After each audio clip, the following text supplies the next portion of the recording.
नमस्कार दोस्तों। आज यानी 8 फरवरी 2017 का हमारा प्रीलिम फोकस न्यूज़ डिस्कशन है। उसमें से देख लेते हैं कौन कौन सी न्यूज़ इंपॉर्टेंट है। फ्रंट पेज पे एक महत्वपूर्ण न्यूज़ है। जस्टिस कर्नन के बारे में आपको पहले थोड़ा सा बताता हूँ। जस्टिस कर्नन पहले ये देखिए मद्रास हाई कोर्ट में ये जज पोस्टेड थे, वहाँ पर इनकी ट्रांसफ़र कर दी गई। सुप्रीम कोर्ट ने इनकी ट्रांसफ़र कर दी कलकत्ता हाई कोर्ट में। इन्होंने क्या किया, इन्होंने अपनी ट्रांसफर पर खुद ही रोक लगा दी, यानी सुप्रीम कोर्ट के आदेश की अवमानना करी इन्होंने। और भी इन पर काफ़ी तरह के आरोप लगे थे कि इन्होंने अपने साथी जजेस हैं मद्रास हाई कोर्ट पे, उन पे कास्टिस्ट टिप्पणी करी या फिर उनको कास्टिस्ट होने का आरोप लगाया। कई बार इन्होंने सुप्रीम कोर्ट के जजेस को भी डिसरिस्पेक्ट किया और इवन मद्रास हाई कोर्ट के जो चीफ जस्टिस थे वहाँ भी उनको डिसरिस्पेक्ट किया। तो इनके खिलाफ में बहुत सारी ऐसी शिकायतें मिल रही थी। तो अब आज 7 जजेस की एक bench chief justice JS care की अध्यक्षता में इन पे कंटेम्प्ट एक्शन पर डिसीजन लेगी। तो ये पूरी खबर है। तो ये एक न्यूज़ किस लिए इंपॉर्टेंट है, क्योंकि देखिए जुडिशरी पर काफ़ी तरह के आरोप लगते हैं कई बार कि इनके खुद में अकाउंटेबिलिटी नहीं है। जैसे जस्टिस कर्नन का भी कई बार कहा जाता है कि अकाउंटेबिलिटी नहीं है, जिस प्रकार के वो एक्शन लेते हैं कतई उनको एक तरह से आप पब्लिक डोमेन में सही नहीं कह सकते। तो अब एक तरह से जुडिशरी कोशिश कर रही है कि अपनी इमेज सुधारने की, या फिर अपने अंदर में जो जजेस जो लीग से हट के काम करते हैं या फिर गलत काम करते हैं उनको एक तरह से डिसिप्लिन लाया जा सके जुडिशरी के अंदर में। अगली जो न्यूज़ है वो भी काफ़ी इंपॉर्टेंट है। हम इंडिया फ्रेम करने वाला है पॉलिसी सिंथेटिक बायोलॉजी पे। सिंथेटिक बायोलॉजी क्या होती है? देखिए लैब्स के अंदर में नई लाइफ फॉर्म्स का हम बनाते हैं। किसकी सहायता से? बैक्टीरिया या फिर अदर जो माइक्रोब्स होते हैं उनको ट्वीक करके हम स्पेसिफिक प्रोटीन्स या फिर केमिकल यूजफुल प्रोडक्ट्स हम बनाते हैं, यानी नई लाइफ फॉर्म का हम निर्माण करते हैं इसमें। तो इस पर ये पूरी होती है सिंथेटिक बायोलॉजी। इस पर फिलहाल इंडिया की कोई एक तरह से पॉलिसी नहीं है, तो हम इस पर एक पॉलिसी फ्रेम करने जा रहे हैं। इन्वायरमेंट मिनिस्ट्री ने देखिए एक ग्रुप ऑफ एक्सपर्ट्स से कंसल्ट किया है जो कि है बायोडाइवर्सिटी एंड बायोटेक्नोलॉजी पे, ताकि आप एसेस करें कि सिंथेटिक बायोलॉजी जो है यानी लैब के अंदर में न्यू लाइफ फॉर्म्स का निर्माण करना, क्या इसके फ़ायदे क्या नुकसान हैं। और भी आप काफ़ी कुछ कंसीडर कीजिए, जिस प्रकार से जैसे ये सिंथेटिक फॉर्म्स होती हैं लाइफ की, वो ट्रांस बाउंड्री मूवमेंट्स कैसे होनी चाहिए, यानी इंपोर्ट एक्सपोर्ट या फिर दूसरे देशों में कैसे ये आना जाना चाहिए। इस प्रकार से हमने पहले भी इसको पढ़ा था। आप बताइए कौन सी कन्वेंशन है ये ट्रांस बाउंड्री मूवमेंट्स की? कल परसों ही हमने डिस्कस किया था। देखिए सिंथेटिक जो बायोलॉजी होता है वो एक तरह से इनमें अगर हम इस पर काफ़ी रिसर्च करते हैं तो दवाइयों बनाने में, वैक्सीन्स बनाने में, फ्यूल कंपोनेंट्स में या फिर दूसरे जो केमिकल्स हैं यूजफुल केमिकल्स उनको बनाने में काफ़ी सहयोग मिल सकता है। काफ़ी महत्वपूर्ण ये साबित हो सकती है रिसर्च सिंथेटिक बायोलॉजी पर। जैसे एक एग्जाम्पल के तौर पर देखें तो देखिए ये आर्टिमिसिनिन है, एक पावरफुल एंटी मलेरियन ड्रग है। ईस्ट के अंदर में कॉमर्शियल लेवल पर इसका यूज किया जाता है और इस सिंथेटिक बायोलॉजी की सहायता से इसे बनाया गया था। और भी माइक्रो ऑर्गेनिजम्स जैसे कि आप बात कर लीजिए ऐसे बनाए गए हैं जिन्हें सेंसर्स की तरह जिनको इस्तेमाल करता है, जो कि जहर को यानी टॉक्सिन को पहचान लेता है। इन विट्रो होता है देखिए आउटसाइड ए लिविंग ऑर्गेनिज्म, और इन वाइवो होता है इनसाइड ए लिविंग ऑर्गेनिज्म।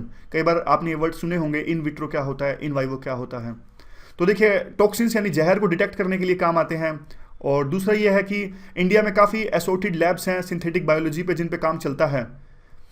और पिछले दिनों देखिए जो इन्वायरमेंट मिनिस्ट्री के जो ऑफिशियल्स हैं उन्होंने ये कॉन्फ्रेंस हुई थी पिछले दिनों मैक्सिको के अंदर में। क्या कॉन्फ्रेंस थी ये? United Nations biodiversity conference on the convention on biology diversity, CBD। तो ये CBD जो कॉन्फ्रेंस हुई थी उसमें हमारे इन्वायरमेंट मिनिस्ट्री के एक्सपर्ट्स ने काम किया था, जहाँ पे 8000 डेलीगेट्स जुड़े थे और 180 कंट्रीज से, जिन्होंने सारे बायोडाइवर्सिटी से मिले जो मैटर है वो डिस्कस किया था। उसमें भी ये मुद्दा उठा था सिंथेटिक बायोलॉजी का। तो बस यही है, क्या फ़ायदे क्या नुकसान है। अच्छी न्यूज़ है, अच्छी इंपॉर्टेंट ये खबर है। आगे देखिए फ्रंट पेज पे एक और जो न्यूज़ इंपॉर्टेंट है, एक एंगल मिल जाता है सिक्योरिटी का।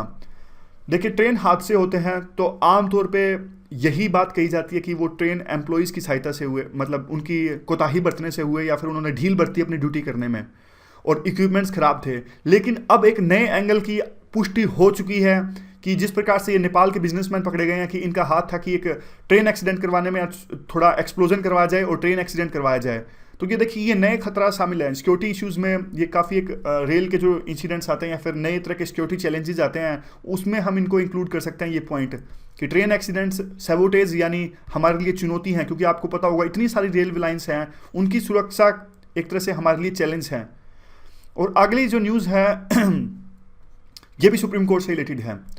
देखिए सुप्रीम कोर्ट ने एक केस था, मैं आपको इस केस के बारे में बताता हूँ, थोड़ा बैकग्राउंड देता हूँ।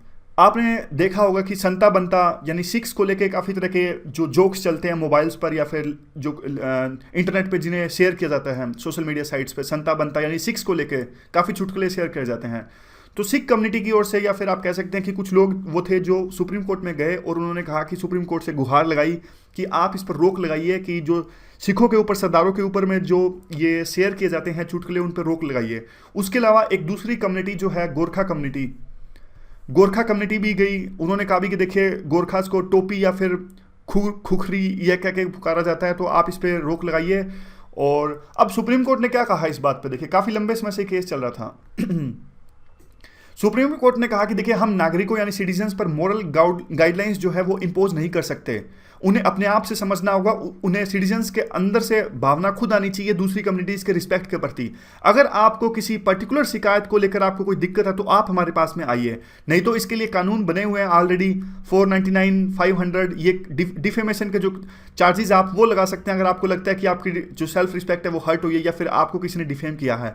यानी कानून बनेगा तो वो सबके लिए बनेगा, सिर्फ सरदारों या फिर इनके लिए जो क्या है अपने सॉरी क्या गोरखा, हाँ गोरखा और इनके लिए नहीं बनेगा, जो सिखों के लिए, सबके लिए होगा ये कानून, ऐसा सुप्रीम कोर्ट ने कहा। और बाद में सुप्रीम कोर्ट ने एक अलग तरह की टिप्पणी भी करी। इन्होंने कहा कि देखिए जो गोरखास थे काफ़ी एक बहादुरी का योगदान इनका रहा है। अलेक्जेंडर द ग्रेट जो हैं वो तब आए थे जब से गोरखास की बहादुरी का जिक्र होता है, तो आप इस तरह की पिटीशन लेके आप हमारे पास मत आइए। और ये मतलब एक तरह से जो सोसाइटी है अपने आप से भावनाएं इन्वॉल्व होनी चाहिए। एक जो कहा गया था, देखिए जो पिटिशनर ने कहा था कि अगर शेड्यूल्ड कास्ट या फिर शेड्यूल्ड ट्राइब पर अगर उनके खिलाफ में कोई बोले तो आप एक तरह से कानून में प्रोविजन है कि आप उनके खिलाफ में एक्शन ले सकते हैं, तो फिर सिखों के लिए क्यों नहीं, अगर सरदारों के खिलाफ में कोई बोलता है तो आप उनके लिए एक्शन क्यों नहीं ले सकते। तो सुप्रीम कोर्ट ने कहा कि देखिए आप भी ये कानून जो सिखों जो शेड्यूल्ड कास्ट के लिए खिलाफ अगर कोई बोलता है तो उनके खिलाफ में एक्शन लिया जाएगा। ये कानून जो पास किया गया था पार्लियामेंट के द्वारा पास किया गया था, तो अगर आप चाहते हैं तो पार्लियामेंट कानून पास कर सकता है, हमें कोई एतराज़ नहीं है इस पर कि सरदारों के खिलाफ में अगर कोई चुटकुला करे तो उसके खिलाफ में एक्शन लिया जाता है। तो सुप्रीम कोर्ट ने यही कहा कि एक तरह से हमारा काम यह है कि बाद में अगर आपके खिलाफ में कोई अन्याय इनजस्टिस हुआ है तो आप हमारे पास में आइए। तो इस तरह की पूरी ये न्यूज़ थी, तो इस पर क्वेश्चन आ सकता है डेफिनेटली। अगली जो न्यूज़ है देखिए सिटीजन से रिलेटेड है। सरकार पर कई बार आरोप लगते हैं कि जो विसल ब्लोअर्स जो एक्ट है या फिर लोकपाल जो एक्ट है, इनमें सरकार इनको अच्छे से इंप्लीमेंट नहीं करती या फिर अच्छे से जो है कानून पास हो गए हैं उनको फॉर्म में नहीं लाती। तो अब एक तरह से जो नॉर्मल सिटीजन्स हैं, एक जो एमिनेंट पर्सनस हैं, जिस प्रकार से प्रशांत भूषण या फिर जो ये लोग हैं पूर्व चीफ कमिश्नर हबीबुल्ला और अरुणा रॉय, ये इन सारे एक्टिविस्ट ने मिलके एक सिटीजन फोरम बनाया है। इस सिटीजन फोरम में, सिटीजन विसल ब्लोअर्स फोरम में, कोई भी विसल ब्लोअर यानी कोई डिपार्टमेंट का, गवर्नमेंट डिपार्टमेंट में जो बंदा काम कर रहा है उसको लगता है कि अगर मैं मीडिया में जाता हूं तो सरकार फिर भी एक्शन नहीं लेगी, तो वो इन बंदों के पास में आ जाता है, यानी इस फोरम के पास में आ सकता है। क्योंकि देखिए ये सारे एमिनेंट पर्सनस हैं, इनको पता है किस प्रकार से एक्शन लिया जा सकता है। जैसे प्रशांत भूषण है, प्रशांत भूषण आपको पता है PIL फाइल कर सकते हैं या फिर ये प्रॉपर सरकार के चैनल्स में बात पहुंचा सकते हैं और एक्शन लेने के लिए मजबूर कर सकते हैं। तो इसीलिए ये सिटीजन्स विसल ब्लोअर जो ये फोरम है काफ़ी महत्वपूर्ण हो जाता है। तो इसके लिए इसका यूज़ भी कर सकते हैं हम, एथिक्स में भी इसका क्वेश्चन आ सकता है, पेपर 2 में भी इसका क्वेश्चन आ सकता है। विसल ब्लोअर एक्ट के बारे में आपको बताता हूं, प्री में इसका क्वेश्चन आ सकता है। देखिए विसल ब्लोअर एक्ट पास हो चुका है, दोनों हाउसेस से ये पास हो चुका है, पार्लियामेंट में से, और प्रेसिडेंट ने भी इस पर असेंट दे दी है। लेकिन दिक्कत यह है कि गवर्नमेंट अभी नोटिफाई नहीं किया गवर्नमेंट ने विसल ब्लोअर प्रोटेक्शन एक्ट को, और अभी गवर्नमेंट ने इसको डाइल्यूट करने की भी कोशिश करी थी, ऐसा ये लोग कह रहे हैं कि गवर्नमेंट ने डाइल्यूट करने की कोशिश करी, और इवन जबकि ये पास हो चुका है, प्रेसिडेंट के असेंट मिल चुके हैं, तब भी गवर्नमेंट इसे नोटिफाई नहीं कर रही है। चलते हैं अगली खबर की तरफ। देखिए ये खबर ज़्यादा महत्वपूर्ण तो नहीं है। ACN नाम्बियर, ये फ्रंट पेज पे है, पर्सन्स इन न्यूज़। तो एक बुक आई है इन पे, इन्होंने काफ़ी साथ निभाया था जवाहरलाल नेहरू, इंदिरा गांधी के टाइम पर, इनका सुभाष चंद्र बोस के साथी थे, और स्टोरी है इनकी प्रॉपर, तो ज़्यादा इंपॉर्टेंट तो नहीं है लेकिन न्यूज़ में है, फ्रंट पेज पे द हिंदू में आया है। तो बस क्वेश्चन इस वगैरह का आ गया कि ACN नाम्बियर कौन थे, तो बस आपको पता होना चाहिए कि आज़ादी से पहले के टाइम में जेल में रहे थे सुभाष चंद्र बोस के साथ में ये, और डिप्लोमेट्स, और इनके साथ में काफ़ी उन्होंने योगदान निभाया था हमारे फ्रीडम स्ट्रगल से पहले से, कॉलोनियन के खिलाफ में स्ट्रगल में। तो आगे क्या है आगे देखिए ये वर्ल्ड पेज पे एक इंपॉर्टेंट न्यूज़ है। देखिए, राजपक्षे अभी श्रीलंका के प्रेसिडेंट कौन हैं? अभी श्रीलंका के प्रेसिडेंट है सिरिसेना। अब थोड़ा पीछे चलते हैं। सिरिसेना से पहले जो श्रीलंका के प्रेसिडेंट थे वो थे राजपक्षे। ये नमल राजपक्षे के बेटे हैं। राजपक्षे थे, श्री राजपक्षे, ये प्रेसिडेंट थे श्रीलंका के। अब देखिए, उस टाइम पर जब ये प्रेसिडेंट थे, लिट्टे-वार हुआ और उसके बाद में इनकी यानी श्रीलंका की जो नज़दीकियाँ थी चाइना के साथ में काफ़ी बढ़ गई थी। काफ़ी सारे कॉन्ट्रैक्ट्स श्रीलंका ने चाइना को दिए और इवन चाइना की 2 सबमरीन थी, न्यूक्लियर सबमरीन। एक बार आई न्यूक्लियर सबमरीन चाइना के श्रीलंका के एक पोर्ट पे, हमने विरोध जताया। हमने कहा कि ऐसा काम नहीं चलेगा, आप इंडियन ओशियन में चाइना की न्यूक्लियर सबमरीन का आपके पोर्ट पे आना, हमने श्रीलंका को कहा हम बर्दाश्त नहीं करेंगे। फिर भी दूसरी न्यूक्लियर सबमरीन भी आई चाइना की। साफ था, मतलब संकेत साफ था कि श्रीलंका जो है वो इंडिया के इंटरेस्ट को इग्नोर कर रहा है। तो इंडिया ने क्या किया, ऐसा कुछ लोग जैसे कुछ सेक्शंस कहते हैं, इंडिया ने क्या किया, श्रीलंका में रा की सहायता से, अपनी इंटेलिजेंस एजेंसीज की सहायता से वहाँ पे एक तरह से इलेक्शंस में कंट्रीब्यूट करके राजपक्षे को हरवा दिया और सिरिसेना को प्रेसिडेंट बनाने में सहयोग किया। समझ गए? तो एक तरह से जिस प्रकार के इन पर आरोप लगते हैं कि देखिए, जो हम्बनतोता था, हम्बनतोता $1.5 मिलियन का पोर्ट था, ये श्रीलंका ने चाइना को दे दिया और हम इसे एक्सपेक्ट कर रहे थे। तो अब इनके लड़के कहते हैं कि देखिए, ये तो पहले हमने इंडिया को ऑफर किया था, आपने लिया नहीं, इसलिए चाइना को दिया गया था। और ये कहते हैं कि अभी फिलहाल बहुत सारे ऐसे प्रोजेक्ट्स जो हैं अब चाइना को दे रही है करंट रजीम, यानी इवन श्रीसेना की गवर्नमेंट। और इंडिया पर यह आरोप लगता है कि श्रीसेना को इंडिया ने प्रेसिडेंट बनवाया, जबकि ये प्रेजेंट की श्रीसेना, ये भी श्रीलंका चाइना को काफ़ी सारे प्रोजेक्ट्स दे रहे हैं। तो देखिए, न्यूज़ किस लिए इंपॉर्टेंट है ये? देखिए, हर बार जो ये हैं हमारे आसपास के देश जो हैं, नेपाल मान लीजिए, श्रीलंका मान लीजिए, बांग्लादेश, ये चाइना कार्ड खेलते हैं। जब भी इंडिया से इनको कुछ निकलवाना होता है या फिर इंडिया के साथ में कुछ भी लेन देन की बारी आती है, तो चाइना का रोब दिखा के ये मतलब उस प्रकार के कहते हैं कि हम चाइना के साथ दोस्ती कर लेंगे। नहीं तो आप खुद सोच के देखिए, जैसे ये सारे जो देश हैं, मतलब क्या लेना देना इनका चाइना से? इंडियन ओशन में चाइना जो है, मानते हैं देखिए एक वर्ल्ड पावर बनने जा रहा है, फिलहाल काफ़ी पावर्स हैं, लेकिन फिर भी चाइना के नाम पे बार बार इंडिया को ब्लैकमेल करना। और ऊपर से देखिए, चाइना के, हमने एक वो न्यूज़ पढ़ी थी डेट ट्रैप वाली, कि किस प्रकार से जो चाइना की इन्वेस्टमेंट है, अब श्रीलंका की बात कर लीजिए, कोलंबो का एक पोर्ट था, उसमें क्या था, इन्होंने पहले काफ़ी सारा लोन लिया चाइना से, तो अब वो लोन चुका नहीं पाए, उसका ब्याज वो नहीं दे पाए, तो बाद में अब उन्होंने श्रीलंका को अपनी हिस्सेदारी थी उस कोलंबो के पोर्ट में बेचनी पड़ी थी चाइना को ही। तो एक तरह से चाइना का जो इन्वेस्टमेंट होती है ना, वो ट्रैप होता है। वो जैसे फार्मर्स जो कर्जे के बोझ तले दब जाते हैं, यानी कर्जे का ब्याज देने के लिए पास भी उनके पास में पैसे नहीं होते, वैसे ही चाइना की इन्वेस्टमेंट होती है। तो ये पूरा आर्टिकल भी हमने डिस्कस किया था, तो इसलिए न्यूज़ को लिंकअप करने के लिए इंपॉर्टेंट है। चलो चलते हैं अगली न्यूज़ की तरफ में। देखिए, ट्रंप ने काफ़ी सारी चीज़ें कही। ट्रंप ने कहा कि हम प्रोटेक्शनिस्ट की पॉलिसी अपनाएंगे। अब जापान की तरफ से एक ईज ऑफ डूइंग बिजनेस, यानी एक अपने जो वीज़ा नॉर्म्स हैं उनके डाइल्यूट करने की बात सामने आ रही है, क्योंकि एक कंपटीशन है। देखिए, अब जो टैलेंटेड लोग हैं, यानी मान लीजिए हमारी कंपनीज के जो लोग हैं, अगर यूएस नहीं जा पाएंगे तो कहीं तो जाएंगे ना। तो जापान इस पूरे इशू पर अपने आप एक अपॉर्चुनिटी देख रहा है। जापान फॉरेन डायरेक्ट इन्वेस्टमेंट को इन्वाइट करना चाहता है अपने देश के अंदर में, और इवन कॉर्पोरेट के जो टैक्स है उसको भी कम कर रहा है, और जो वीज़ा रजीम है उसको आसान बना रहा है। जैसे पहले 5 साल लगते थे अब वहाँ की लेने में, वीज़ा वगैरह लेने में, मतलब पहले 5 साल लगते थे परमानेंट रेजिडेंस लेने के लिए वहाँ पे, अब 5 साल से टाइम घटा के 1 साल करने की सोच रही है जापान की जो गवर्नमेंट है, यहाँ पे देखिए। और वैसे वहाँ की जो पॉपुलेशन है काफ़ी एक तरह से बूढ़ी हो गई है, जापान की पॉपुलेशन है, और सिर्फ 1-2% वहाँ पे जो वर्क फोर्स है वो बाहर से है, बाकी उनकी खुद की है। लेकिन यूँ कहते हैं कि एज्ड पॉपुलेशन है जापान की काफ़ी, और वहाँ की फर्टिलिटी रेट जो है वो काफ़ी कम हो गई है।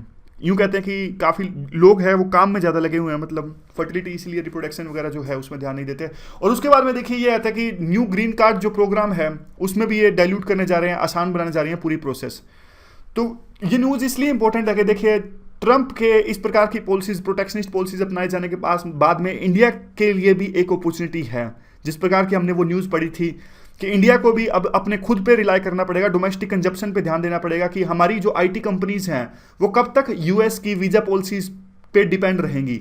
अब हमें उनको, अपनी आईटी कंपनीज को आगे बढ़ के सोचना होगा और इंडिया को खुद से हब बनाने का सोचना होगा, या फिर हम भी एफडीआई को इन्वाइट कर सकते हैं हमारे देश के अंदर में, इस प्रकार से जो वीज़ा रजीम है उसको बिल्कुल आसान बना के।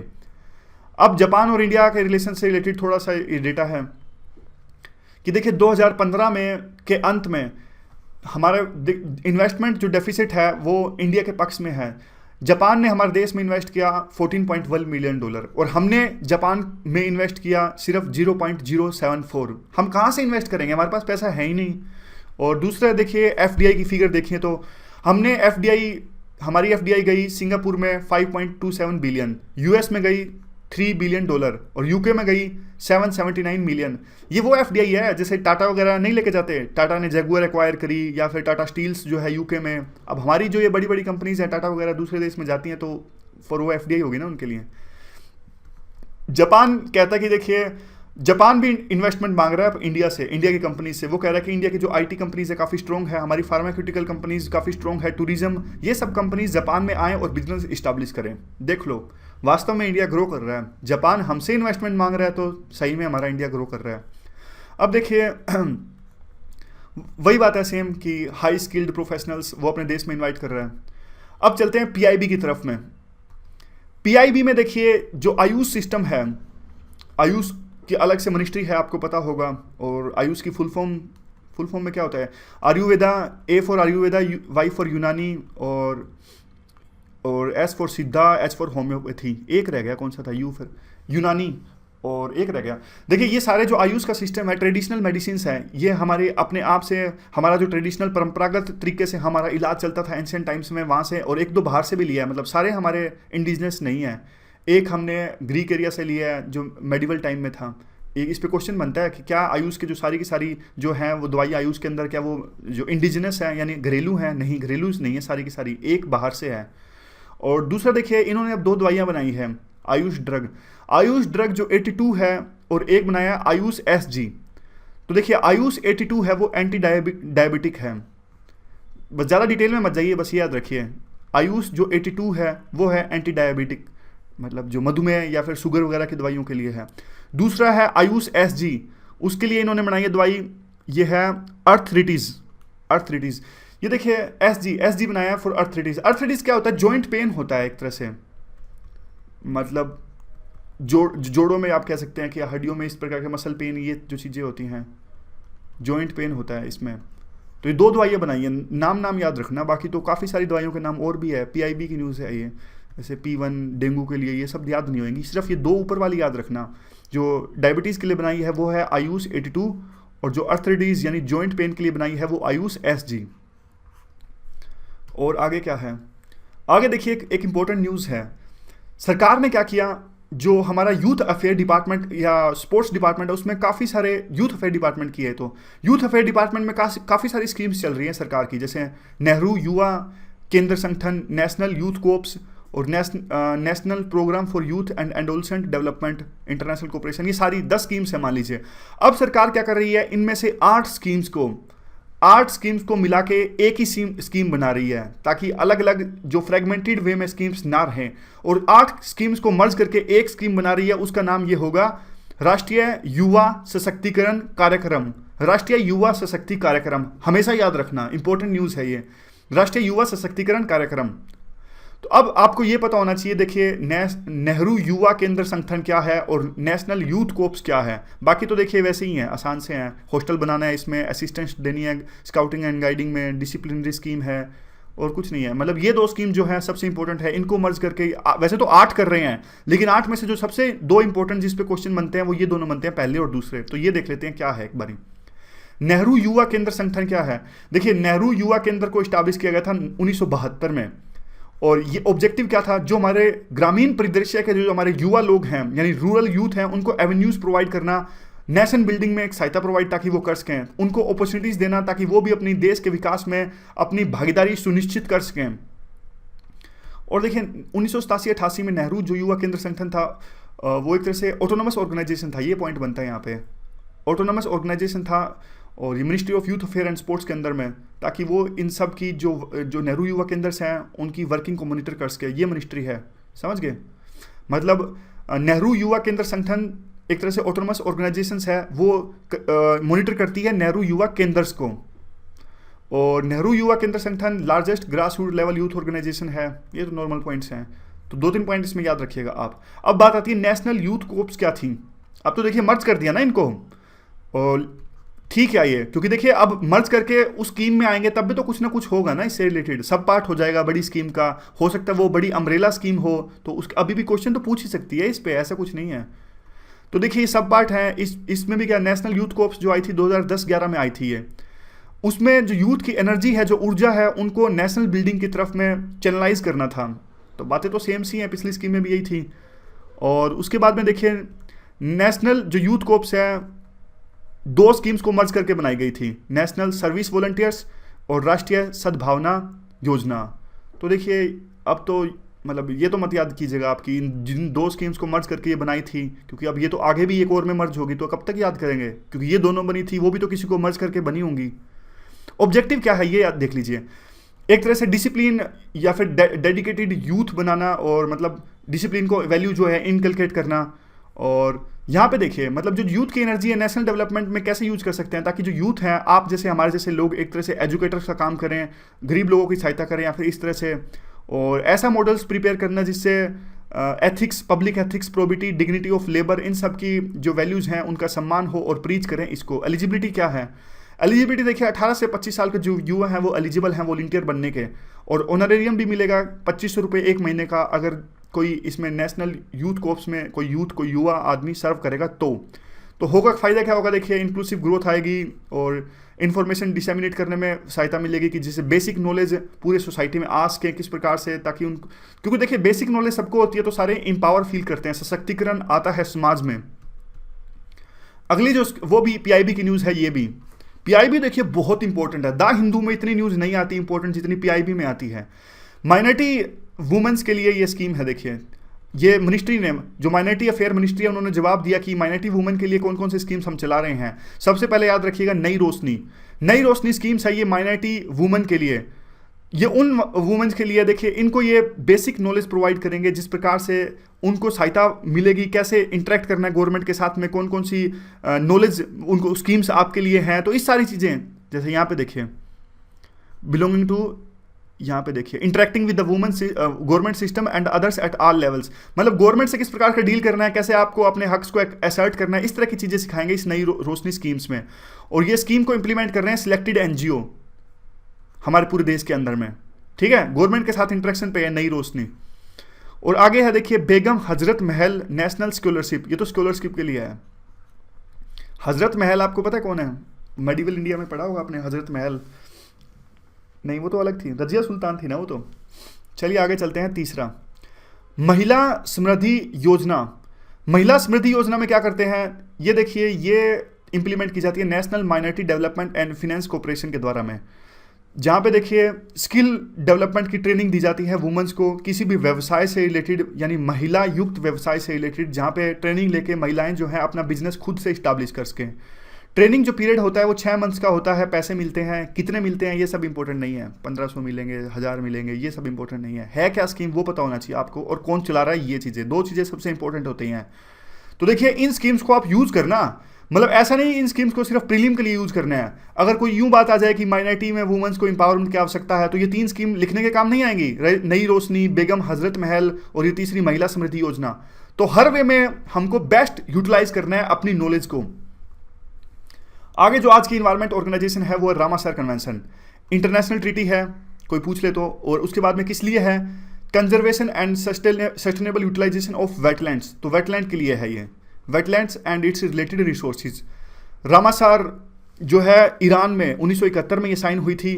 नेशनल एक्शन और इंटरनेशनल कोऑपरेशन की बात इसमें थी। जैसे रामासर में जब ये कन्वेंशन साइन हुई थी तो इंटरनेशनल कोऑपरेशन, मतलब और भी सारे देश आपस में नॉलेज का शेयर करते हैं कि वेटलैंड्स को किस प्रकार से बचा रहे हैं। बाद में रामासर के बाद में, कन्वेंशन के बाद में, हमारे इंडिया के अंदर में भी हमको एक एक्शन लेना था, इसलिए नेशनल एक्शन बोला है यहाँ पर। पूरे इस रामासर कन्वेंशन में 2241 साइट्स आती हैं पूरे वर्ल्ड के अंदर में। हमारे इंडिया में 26 साइट्स हैं। वूलर लेक है जम्मू कश्मीर के अंदर में, अस्थाई मुड़ी है केरला के अंदर में, दीपोर बिल है असम के अंदर में, नाल सरोवर है गुजरात के अंदर में। और देखिए ग्लोबल एनवायरमेंटल ट्रीटी जो है ये पर्टिकुलर इकोसिस्टम से डील करती है। तब आप एक बात बताइए सॉरी, एक बात ये बताइए, वेटलैंड के अंदर में कौन कौन सी चीज़ें आती हैं। वेटलैंड के अंदर में देखिए ये सारी चीज़ें आती हैं। ये सारे जो lakes, rivers, swamp, marshes, peatlands, oases, estuaries, delta, tidal flat, सब कुछ आ जाता है। देखिए जो भी पानी से, इवन जो राइस के यानी चावल की खेती होती है, धान की खेती होती है, काफ़ी पानी की आवश्यकता उसमें होती है, तो वो भी वेटलैंड में आ जाता है। Fish ponds, rice paddies, reservoir, salt pans, सब चीज़ें ये वेटलैंड्स में आती हैं। और दूसरा देखिए अब क्वेश्चन ये बनता है, देखिए कोचिंग सेंटर वाले ना बड़े बेवकूफ़ बनाते हैं। अब 26 साइट्स हैं रामासार की। देखिए एक दो बार अगर यूपीएससी ने इस पे क्वेश्चन पूछ भी लिया तो क्या हम ये सारा याद करना बैठ जाएंगे क्या, कि सारे टाइगर रिजर्व्स कहाँ, 300 टाइगर रिजर्व्स कहाँ हैं, 110 जो है हमारे नेशनल पार्क्स कहाँ हैं, और वाइल्ड लाइफ सेंचुरी तो 600 हैं। तो ये 1000 चीज़ें याद करने की हमें आवश्यकता नहीं है कि कौन सा टाइगर रिजर्व है, कौन सा क्या है। थोड़ा अपना माइंड यूज़ कीजिए, और जो इंपॉर्टेंट लोकेशंस है बस वो ये याद रखिए मैप की सहायता से। यानी आपको क्या करना है, जो एटलस होती है, एटलस में जो मेन ये है ना, उनकी लोकेशंस देखनी है सिर्फ। अब ये देखने बैठ जाएंगे क्या ये रामासार साइट है कि नहीं है, क्या ये टाइगर रिजर्व है कि नहीं है। एक क्वेश्चन आएगा, एक क्वेश्चन पे कॉस्ट जो बेनिफिट है वो काफ़ी कम है, करनी तो है, छोड़ना कुछ नहीं है, लेकिन स्ट्रेटेजिक यूज़ करके और स्मार्ट वर्क करना है। ऐसा नहीं हो कि आप देखिए 10 दिन आप लगा दो, एक क्वेश्चन आए इस पे 10 दिन तक आप नेशनल पार्क ही रट रहे हो, 10 दिन तक पॉलिटी करोगे तो 20 क्वेश्चन सोल्व हो जाएंगे पॉलिटी के प्रीलिम में, समझ गए। तो थोड़ा दिमाग से चलना है। तो लोकेशंस देख लो जो इंपॉर्टेंट हैं, वुलर लेक जम्मू कश्मीर में है, और हुकेरा भी है। तो इनको देखिए एक दिन में नहीं की जा सकती है लोकेशंस, थोड़ा थोड़ा करके डेली मैप को देखा करो। अपने रूम में जहाँ आप लोग पढ़ते हो वहाँ पे इसका मैप वगैरह लगा लो, तो डेली थोड़ा थोड़ा देखा करो। जो अपने मोबाइल में एप्लीकेशंस वगैरह को इंस्टॉल कर लो, और ऐसा किसी पे डिपेंड मत रहो कि कोई बताएगा तभी पढ़ेंगे। जन औषधि स्कीम है क्या, आज की हमारी स्कीम है। देखिए department of pharmaceuticals, ministry of chemical and fertiliser द्वारा ये स्कीम चलाई गई है। क्या करते हैं इसमें, जेनेरिक जो ड्रग्स होती हैं, सस्ती दवाइयाँ अफोर्डेबल प्राइसेस पे अवेलेबल करवाते हैं जनता को। और कौन सी मिनिस्ट्री चलाती है, हेल्थ अफेयर मत कहना, कहीं आप सोचो कि दवाई है, दवाई वाला काम तो हेल्थ डिपार्टमेंट करता है, नहीं। Department of pharmaceuticals, ministry of chemical and fertiliser, यहीं पे धोखा खा जाते हैं। दवाई सोच के यूँ लगता है कि हेल्थ डिपार्टमेंट होगा, मिनिस्ट्री ये है, ministry of chemical and fertiliser. तो अब एक और बात भी, एक और क्वेश्चन भी इस पर बनता है। देखिए फ्री नहीं प्रोवाइड करवा रहे हैं, अफोर्डेबल प्राइसेस में, अफोर्डेबल यानी बिल्कुल जो लोग ये हैं प्राइस को अफोर्ड कर सकें उस पर अवेलेबल करवा रहे हैं। तो यूपीएससी इस तरह का क्वेश्चन पूछ लेती है कई बार। क्वेश्चन क्या पूछेगी कि क्या फ्री मेडिसिन अवेलेबल करवा रहे हैं, फ्री नहीं करवा रहे हैं, अफोर्डेबल करवा रहे हैं। और कैसे मिलेगी जनता को, जन औषधि स्टोर्स की सहायता से मिलेगी। स्टेट गवर्नमेंट को क्या करना है, स्पेस प्रोवाइड करना है ताकि हॉस्पिटल्स वगैरह ये आउटलेट खोल सकें और ये दवाई प्रोवाइड कर सकें। तो देखिए सरकार पर डिपेंडेंट नहीं है, तो अगर आप एक हिसाब से जब ये पैसे लेंगे, थोड़े बहुत पैसे तो लेंगे, तो अपने आप इंडिपेंडेंट मॉडल जो हो है वो हो जाएगा।